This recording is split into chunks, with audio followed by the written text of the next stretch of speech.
السلام عليكم اخواتاتي، كي راكم دايرين؟ نتمنى ان شاء الله تكونوا كامل بخير وعلى خير، والفيديو تاعي يلقاكم في احسن احوالكم ان شاء الله. اول حاجه نقول لاخواتاتي نصلوا ونسلموا على الحبيب المصطفى عليه افضل الصلاه والسلام. واللي اول مره تاني راهي تشوف قناتي نقول لك مرحبا بك حبيبتي، شرفتيني ونورتيني. ديري ابوني في القناه، فعلي الجرس هكا باش يوصلك كامل جديد، يوصلوك روتينات محفزه، طاقه ايجابيه، وثاني وصفات سهله واقتصاديه وراقيه. المهم اخواتاتي، اليوم جبت لكم هاد الوصفه اللي راكم تشوفوا فيها يعني راهي تهدر الروحه. وصفة تاع اللحم محمر. يعني اليوم فضلت نديره في هذا الطاجين تاع الفخار بدون الماء، يعني ما درتلهش الماء. دوك بقاو معايا خواتاتي باش تشوفوا الوصفه بالتفصيل وتعرفوني شراني نقول لكم.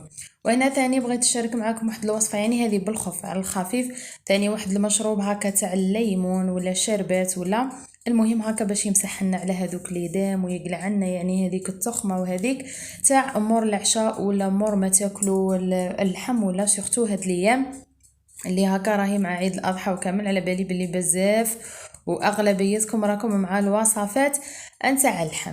هذه هي خواتاتي. المهم بسم الله نبداو في الوصفه وفي طريقه التحضير يعني تاع الطبق تاعنا تاع اليوم. هنا جا درت خواتاتي، رحت جبت طاجين تاع الفخار تاعي، درت غير شويه زيت، يعني ما كثرتش، ما با زوج مغارف ماشي معمرين مليح، يعني زوج مغارف كبار. ودرت هكا حبه بصل تكون كبيره، ضروري حبه بصل تكون كبيره، واذا كان عندكم بصل صغير يعني ديروا زوج.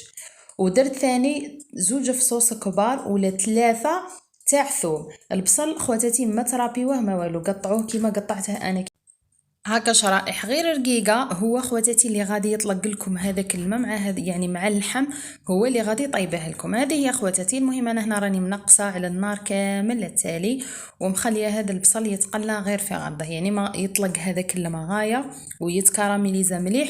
وكي تقليوه هو اللي غادي يزيد لكم بنه في اللحم تاعكم. المهم هنا خليت البصل تاعي يتقلى مع الثوم، وجيت هنا للحم، يعني ديت هكا طروفه تاع اللحم وبغيت هنايا نتبلهم. هنا يعني لي زيبيس في اللحمه تاعنا ما نكثروش بزاف. شوفوا انا هنا درت غير شويه تاع كركم، وزدت شويه هكا تاع سكنجبير كيما راكم تشوفوا، يعني غير شويه شويه برك، مع شويه تاع فلفل اسود اللي هو الحرور، والملح طبعا. هذه هي. انا ما نبغيش نكثر لي زيبيس في اللحم لانه هو في روحه بنين، ما نبغيش نضيع له البنه تاعو بلي زيبيس. هذه هي. ودرت ثاني واحد المغرف تاع زيت هكا غير باش هذوك لي زيبيس يتحلوا لغايه ويدخلوا في اللحمه تاعنا مليح. ودرت ثاني غير رشه هكا تاع فلفله حمراء، هنايا اختياريه، ما تقدوا ما ديروهاش ما ديروهاش. هذه يا خواتاتي. وبديت هكا نخلط في اللحمه تاعنا، ندخل هذوك لي زيبيس كامل هكا كيما راكم تشوفوا هنا. الا كان عندكم خواتاتي الوقت ديروا هذا التتبيله للحمه تاعكم وخلوه مده، من بعد عاد طيبوه. وإلا كنتم مقلقين كيما انا، يعني انا درته كيما هكا مباشره تبلته. وهنا راكم تشوفوا فيا زدت له مغرف صغيره معمره مليح تاع لاموطاق، ثاني هي اللي تزيد لكم بنه في اللحمه تاعكم وتخليها طري. هذه هي خواتاتي. المهم هنا انا جيت رجعت للطاجين، هنا لقيت البصل هكا بدا يذبال. هنا نروح نجيب مباشره اللحمه تاعي ونبدا هكا نحط فيه على البصل تاعنا بهذه الطريقه خواتاتي هكا. وهنا خواتاتي انا راني توجور نخدم ومخليه النار ناقصه، كما تعرفوا طاجين الفخار يبغي النار يعني ناقصه على التالي. المهم هنا غطيته هكا وخليته يتقلى، راني يعني كل زوج دقائق ثلاثه هكا نقلبه. شوفوا بهذه الطريقه يعني يتحمر لكم من لي كوتي في زوج، يعني من الفوق ومن التحت. هذه يا خواتاتي بقيت هكا انا غير التقليه تاعو هذه دات لي بالك واحد 20 دقيقه، يعني كل شويه نحل عليه كيما هكا نقلبه غايه باش هذوك لي زيبيس يدخلوا مليح مليح في اللحمه تاعكم. هنايا غطيته ونعاود ثاني خواتاتي هكا نرجع ليه، وكما قلت لكم بنفس الطريقه نبقى ساعه نخلط فيه. وهنا خواتاتي الا راكم ما تلاحظوا يعني مازال ما زدتلهش يعني ولا قطره تاع ماء، وشوفوا بدا يطلق لي فيه هذيك العصاره، وبدا هو ديجا يطلق في هذاك الماء اللي فيه. يعني هنا ما نسحقوش كامل نديروا الماء. انا هنا برك واش كنت درت، هذيك الباسينه يعني اللي كنت خلطت فيها اللحم كانوا باقيين لي فيها لي زيبيس، شللتها هكا غير بشويه تاع ماء، يعني واحد نقولوا 4 مغارف ولا 5، هذا ما كان يعني ما تسحقوش كامل الماء في هذه الوصفه تاعكم. هذه هي خواتاتي، وغطيت عليه وخليته يطيب. هنايا خواتاتي مده الطياب تاعو كانت 3 سوايع بالضبط.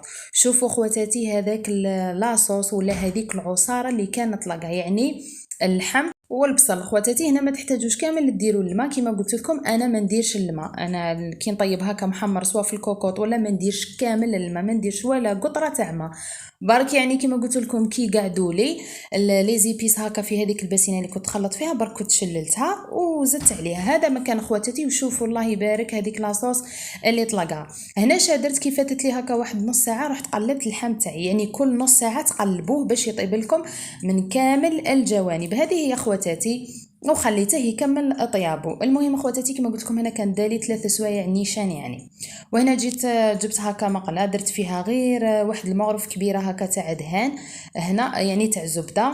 بغيت برك كان عندي واحد هكا لوز يعني مش مقشر ماشي خضر كما نقولوا، قليته شويه هكا حمصته في هذا الزبده بين نزيده كاضافه. يعني درت لكم محمر على طريقه الاعراس ولا على طريقه الغرب الجزائري خواتاتي كيما هكا يقدموا. هذه هي. وهنا حمصت هذا اللوز تاعنا كما راكم تشوفوا. وهنا سي بون كان يعني هذاك اللوز تحمر كامل كيما شفتوا هكا، حمرته غايه يعني حمصته مليح مليح. دوكا نقلعه. ومن هي الطاجين تاعي ثاني كنت طفيت عليه، كان سي بون اللحم يعني تاعنا كان طاب زبده. شوفوا ولا يتفتت غير وحده.